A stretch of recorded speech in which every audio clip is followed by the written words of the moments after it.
Démolir l'intérieur du Palais du Midi est-elle la seule solution pour poursuivre les travaux du métro 3 ? Non, selon des ingénieurs venus défendre leurs alternatives devant les parlementaires bruxellois.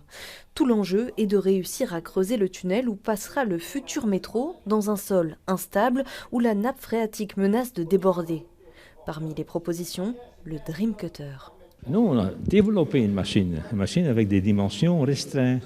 Donc le but est de construire des infrastructures souterraines sans impact. Tandis que dans les machines classiques existantes, on a besoin de 20 mètres et de 30 mètres. Des propositions démontées point par la STIB. L'une est jugée créative mais utopiste, l'autre, le Dream Cutter, innovante mais incompatible avec les réalités du chantier. C'est toujours intéressant de voir est-ce qu'il y a des meilleures solutions, mais je pense qu'on a pu répondre aujourd'hui que la solution qu'on poursuivit à l'instant et qu'on prépare, c'est la moins mauvaise dans le contexte du Palais du Midi. Les parlementaires s'étonnent de leur côté de ne découvrir ces alternatives que maintenant. Majorité et opposition critiquent le manque de transparence dans ce dossier, que ce soit dans le choix des solutions pour préserver le Palais du Midi ou concernant le budget.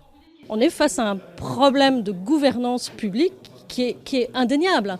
Le premier tronçon dont on parle aujourd'hui, il devait être terminé en 2024, c'est-à-dire maintenant, et il devait coûter 551 millions.